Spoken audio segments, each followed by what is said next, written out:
Halo Nana, Assalamualaikum warahmatullahi wabarakatuh. Bagaimana kabarnya hari ini? Semoga kalian tetap sehat, tetap semangat dalam belajar, dan juga kalian tetap giat dalam menerapkan protokol kesehatan ya. Di rumah jangan lupa cuci tangan, pakai masker saat keluar, jangan banyak berkerumun ya. Terus kemudian jangan pergi kalau tidak ada hal-hal yang penting, karena bagaimanapun COVID sekarang menjadi ya. Oke. Kita mulai untuk pembelajarannya. Untuk kali ini kita akan membahas tentang bahasa Indonesia mengenai kalimat utama di kelas 6 bersama dengan saya Pak Guru Pak Dwi Setiono di SD Negeri 2 Ketapang, Kendal. Oke. Tidak usah berlama-lama, kita akan mulai. Bagaimana cara menentukan kalimat utama dalam sebuah paragraf? Nah, itu ya, kita akan cari poin-poinnya. Jadi dalam menentukan sebuah kalimat utama dalam sebuah paragraf, itu poin yang pertama, dalam sebuah paragraf terdapat kalimat utama dan kalimat penjelas.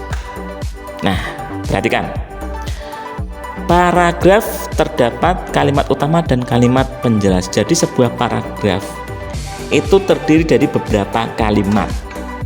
Ada 2 kalimat, 3 kalimat, 4 kalimat, dan seterusnya.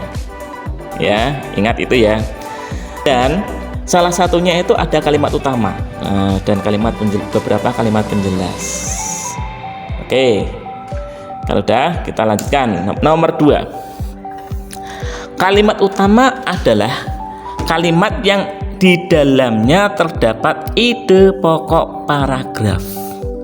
Jadi ide pokok paragraf itu berada di dalam kalimat utama. Namun untuk mencari ide pokok paragraf kita akan bahas pada pertemuan berikutnya ya Nana ya. Yang intinya adalah ide pokok paragraf itu masuk dalam kalimat utama. Nah, nanti kita akan mencari tahu. Kita lanjutkan lagi. Kalimat utama ini dijelaskan oleh kalimat-kalimat yang lain yang disebut dengan kalimat penjelas. Oke, jadi kalimat utama ini dijelaskan oleh kalimat-kalimat yang lain yang dijelaskan oleh kalimat-kalimat yang lain. Nah, nama lain untuk kalimat utama itu ada kalimat topik, paragraf utama, kalimat pokok. Nah, itu nama lain dari kalimat utama. Ya, lanjutkan. Kalimat penjelas yaitu kalimat yang menjelaskan kalimat utama. Tadi sudah saya bahas di poin sebelumnya ya. Jadi kalimat penjelas itu menjelaskan kalimat utama. Dan yang paling penting adalah kalimat utama itu tidak selalu berada di kalimat pertama dalam sebuah paragraf. Jadi tidak harus ini pertama langsung kalimat utama, tidak selalu. Tapi biasanya sih ya, biasanya, tetapi tidak selalu ya. Kita lanjutkan contoh-contohnya. Baik, di sini ada contoh. Kebersihan sangat penting bagi kesehatan. Tuh yang kalimat pertama. Kalimat kedua, oleh karena itu kita harus selalu menjaga kebersihan, baik makanan yang kita makan, kebersihan pakaian yang kita gunakan, maupun lingkungan tempat tinggal kita. Sudah banyak orang yang terserang penyakit dikarenakan kurang menjaga kebersihan. Jangan sampai masalah ini mengganggu berlarut-larut. Soalnya adalah kalimat utama paragraf tersebut yaitu kalimat yang keberapa. Itu. Di sini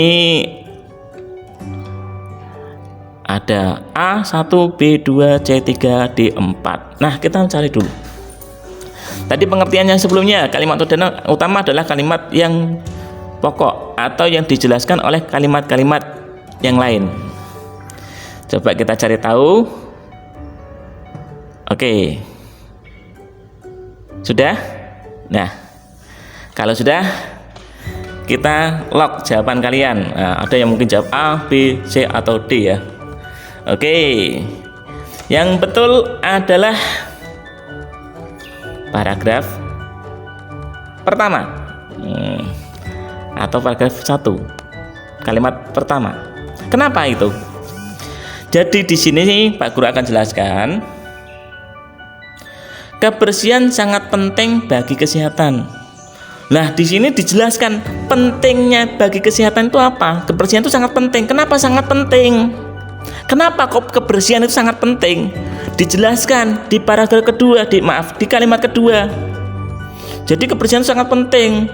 Maka kita harus menjaga kebersihan makanan yang kita makan, kebersihan pakaian. Jadi itu sangat penting bagi kesehatan kita maupun lingkungan tempat tinggal. Sudah banyak orang yang terserang penyakit dikarenakan kurang kebersihan. Jadi kebersihan sangat penting. Kalau enggak, kenapa? Ini di sini paragraf ketiga terserang penyakit. Nah, makanya itu penting sekali ya. Nah, kemudian kalimat keempat, jangan sampai ini mengganggu berlarut-larut. Jadi kebersihan sangat penting yang dijelaskan di kalimat-kalimat berikutnya. Itu kebersihan itu sangat penting bagi kesehatan. Itu pokok inti utamanya, kalimat utamanya. Oke, contoh yang kedua,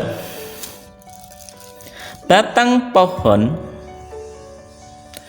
kelapa dapat dimanfaatkan untuk jembatan dan bangunan rumah, sedangkan buahnya dapat dimanfaatkan untuk memasak dan dibuat minyak. Kurang kah? Tumbuhan kelapa memang memiliki banyak manfaat, bahkan daun dan akarnya juga bermanfaat. Nah, kita cari tahu dulu. Oke, kamu clock jawaban kamu, atau di pause dulu ya, ini pause, kemudian dicari dulu kalimat utamanya yang mana. Oke, nomor 1, 2, 3 atau 4. Oke, mungkin ada yang jawab nomor 1, nomor 2, nomor 3 atau nomor 4.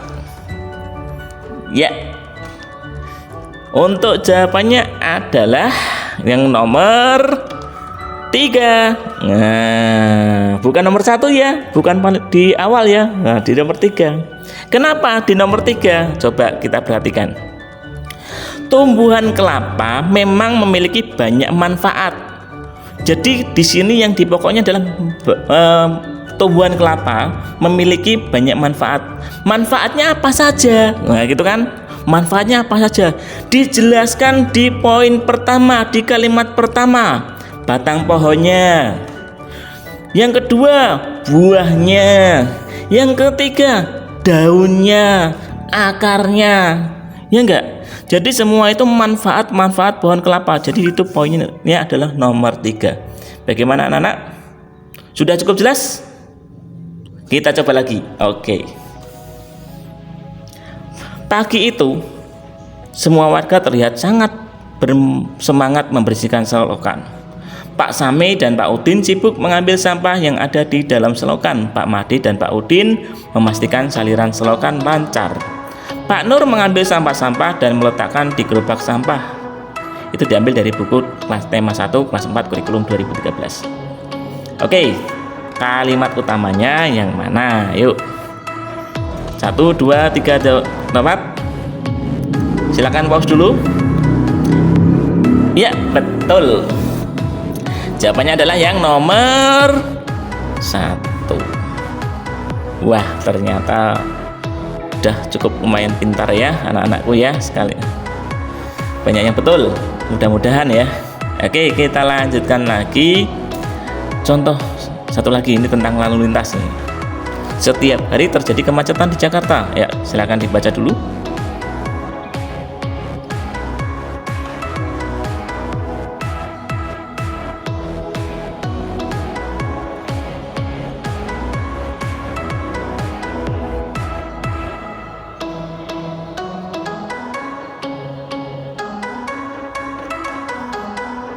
Sudah?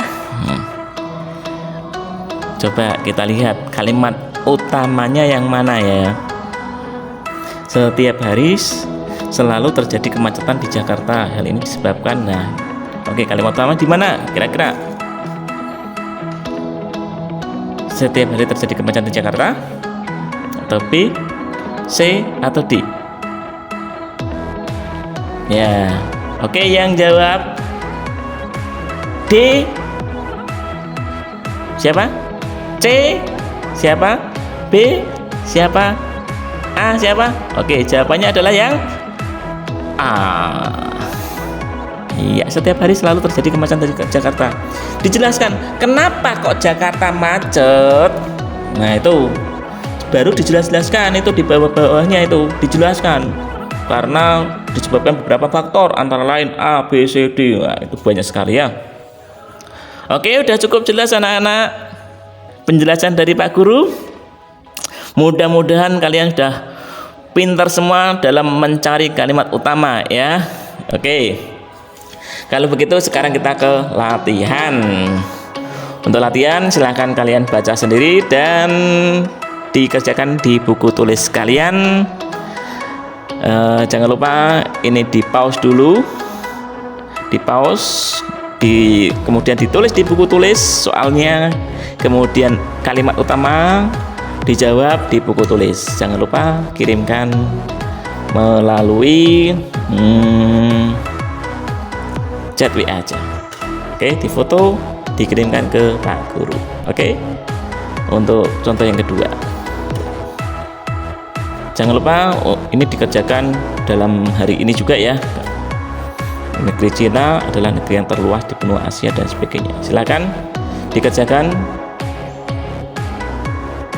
dan terima kasih atas perhatian dan kerjasamanya. Silahkan dikerjakan. Saya Pak Guru beri waktu untuk mengerjakan selama kurang lebih sampai pukul ya, pokoknya sehari ini ya, pokoknya minimal jam 21 ya. Nah, kalau nanti terlalu malam apalagi ngirimnya jam 2 nanti mengganggu waktu tidurnya. Oke, terima kasih anak-anak, sampai jumpa dan assalamualaikum warahmatullahi wabarakatuh.